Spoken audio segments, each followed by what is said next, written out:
Aliens have colonized the minds of people all around the world. We have countless number of movies and media that center around an invasion or wars with alien races. Everyone has heard of Star Trek and Star Wars. It would appear that this fascination goes back to the time of primitive people, with all the spaceship and alien depictions in rock and cave art, and even later cultures like the Egyptians. Why were these creatures so important to these people? What is the origin of this alien phenomenon on Earth? This video does not revolve around the general idea of creatures who come from other planets. I will explore alternate possibilities that I don't think most people have ever considered. The most common alien depictions would be the race known as the Greys. They are depicted as creatures with large heads, black eyes, and very skinny bodies. Typically, their spacecrafts are described as oval-shaped disks. Most people view them as advanced beings from distant parts of the universe. Maybe. But maybe they are interdimensional beings. Maybe they are all around us all the time, but we cannot see them. Now we will delve into the possibility of alien interaction with humans being the result of the use of psychedelic compounds. I must give you a history lesson on the use of psychedelics before you can understand this theory. Psychedelic compounds have been a center part of almost every culture in history. The Egyptians, the Mayans, and the Native Americans are just a few. You know what other religions centered around psychedelics? Christianity. The Gnostic Gospels are some of the oldest recorded versions of Christianity. They far predate Roman Catholicism or the Bible itself. They typically depict the tree of knowledge as a red and white Amanita muscaria mushroom. I will only mention in passing that the Gnostics had a very different view than what we are taught today. They didn't believe that God was God, but more of a demigod. They called him the demiurge. They tell that the entity known as God sought to trick mankind into believing in him to increase his own power. He wanted to keep Adam and Eve under his thumb in the garden. He tells them, "Do not eat of the tree of knowledge." He did not want them to have that.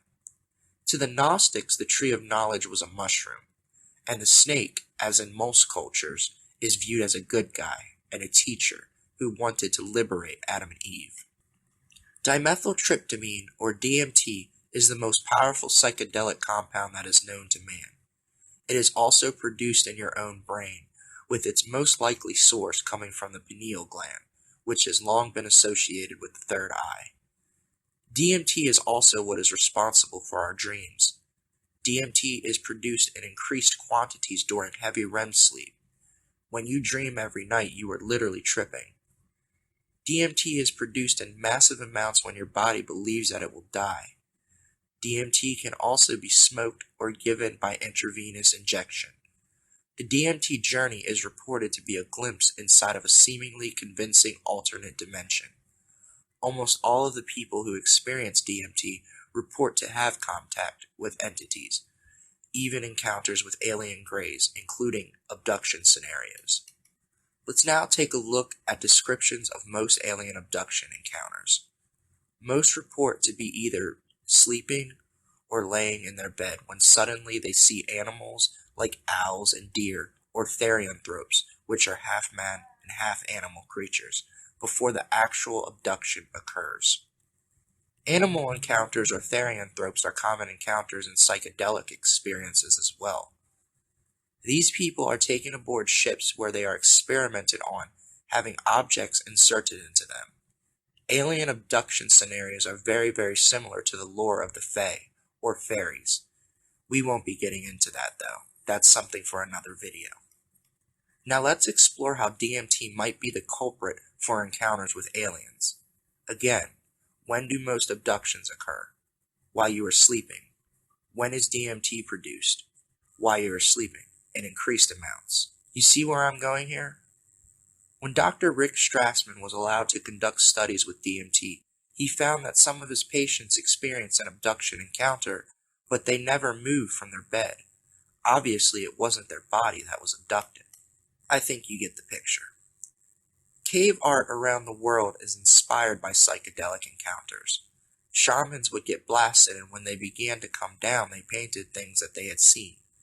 These images largely incorporate therianthropes and alien greys. When shamans in the Amazon are asked if they believe that these entities are from distant parts of the universe, they tell us no. The saucer is their means of entering this dimension, and the psychedelics are our way of peering into theirs. In summary, most alien encounters are when you are sleeping or having a psychedelic trip.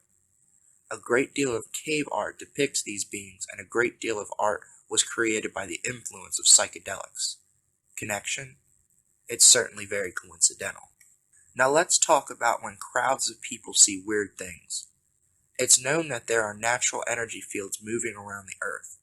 It is possible that an energy wave has passed and caused their brains to spontaneously produce a larger DMT output. Or maybe they decided to pop into our dimension by use of their interdimensional ships, and people are catching it on tape. There is a lot of craziness in this field of aliens. I'm sure you've all heard of the Ancient Aliens series on the History Channel. I won't go into detail, but when you delve in deep with an open mind, you see clearly that this field, which is filling brains with inaccurate information, is based off of no solid evidence whatsoever, or is completely fabricated altogether. It is clear that aliens have been a part of shamanic cultures and ancient cultures as well. Could the psychedelics be the key? Another possibility that I explored in my video, called What is Time? I suggest you watch that too. In brief, I ponder the possibility that aliens are actually the human race evolved. They have technology that is so advanced that they no longer need to manually move or construct, so their bodies and their mass has shrunk. Surely they are intelligent, which could explain the big heads. What is this phenomenon? Maybe the aliens are us. The only difference is, these aliens are physical beings. They ride around in spaceships and possess advanced technology. But they came from here. I noticed that there are cave paintings that depict human beings roaming with what appears to be dinosaurs. How can that be? Dinosaurs went extinct 65 million years ago. This isn't exactly true though, is it? Take birds for instance. They are descended from dinosaurs. Quite a few creatures are actually. What if humans lived at this time? More than likely our evolution wasn't without its hiccups. We most likely would have been largely wiped out a few times. It's pretty clear that catastrophe happens on this planet. We have survived major cataclysms in the past. We always seem to survive in one way or another.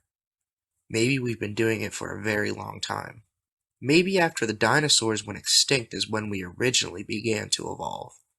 Though not all would evolve. For some the evolution was slow. Now we have more advanced people coexisting with more primitive. Just like we now coexist with our brothers and sisters still in the Amazon living in tribes. This advanced race would have had 65 million years to evolve. Then one day they left this planet and we continued our slow pace of evolution. We most likely would have been wiped out again at some point and had to start anew, perhaps multiple times. See my video called Convincing You Atlantis Existed for an example of a restarting point in history. So do aliens exist? I guess you will have to make up your own mind.